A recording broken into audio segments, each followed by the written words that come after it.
Hello అండి, welcome to my channel explore with Lavanya. ఈరోజు shear kurma ఎలా చేసుకుందామో చూద్దామండి.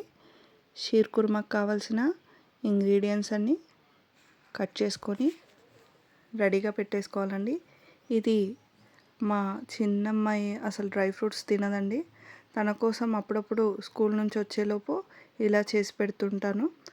ఇంకా కావాల్సిన ఇంగ్రీడియంట్స్ డ్రై ఫ్రూట్స్, సేమియా, మిల్క్, షుగర్ ఇలా అన్నీ రెడీగా పెట్టేసుకుంటే 10 మినిట్స్ కంటే ఎక్కువ పట్టదండి. ఇది చాలా ఫాస్ట్గా అయిపోతుంది. ఇంకా గిన్నె పెట్టేసుకొని పాలు వేడి చేసుకుందామండి. ముందు పాలు పోసేసుకొని అలా పక్కన పెట్టేస్తే పాలు మరుగుతూ ఉంటాయండి.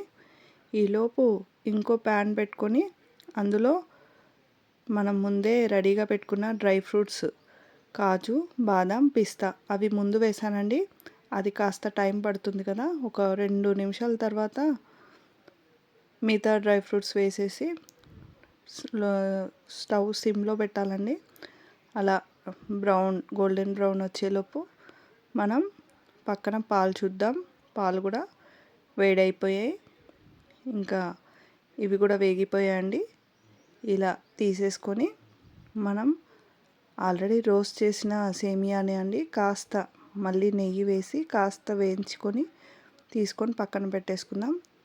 ఈలోపు పాలు కూడా వేడైపోయాయండి.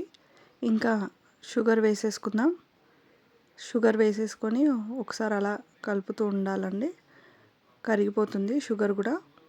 మీ ఇంట్లో కూడా ఇలా డ్రై ఫ్రూట్స్ తినని పిల్లలు ఉంటే ఇలా చేసి పెట్టేయండి, ఇష్టంగా తింటారు.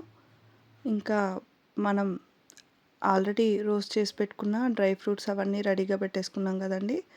అవన్నీ సేమియా ముందు వేసేసుకోవాలి. సేమియా వేసుకున్న తర్వాత ఒక 2 నిమిషాలండి అలా కలిపేసి, ఎక్కువ టైం పట్టదండి, 2 నిమిషాలు. ఇంకా అలా కలుపుతూ ఉంటే మనకి అవి తెలిసిపోతుందండి. తర్వాత ఇంకా డ్రై ఫ్రూట్స్ వేసేసుకోవాలి. ఇంకా అలా కలుపుతూ ఉంటే లో ఫ్లేమ్ కంటే మీడియం ఫ్లేమ్ పెట్టేసుకోవాలి. ఇంక ఇప్పుడు స్టవ్ చూడండి. ఇంకా ఇందులో మెయిన్ ఇంగ్రీడియంట్ అండి మిల్క్ మేడ్ అండి. ఇది వేస్తే చాలా బాగుంటుంది షీర్ కుర్మాలో. అలాగే ఒక్క ఇలాచీ అండి. మా ఇంట్లో ఫ్లేవర్ ఎక్కువ తినరు, అందుకని అలా ఒకే ఇలాచీ వేసాను. మీకు కావాలంటే ఎక్కువ కూడా యాడ్ చేసుకోవచ్చు. ఇంకా దీని తర్వాత మనం మిల్క్ మేడ్ వేసేసుకోవడమే అండి.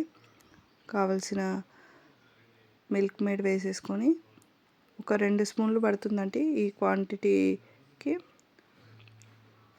టేస్ట్ బాగుంటుందండి మిల్క్ మేడ్ వేస్తే, కలర్ కూడా చాలా బాగుంటుంది. ఇంకా అంతే అండి, ఆఫ్ చేసేసుకోవాలి. రెడీ అండి వేడి వేడి షీర్ కుర్మా. మీకు నచ్చిందే అని అనుకుంటున్నాను. నచ్చితే లైక్ చేయండి, షేర్ చేయండి, కామెంట్ చేయండి. Thank you for watching.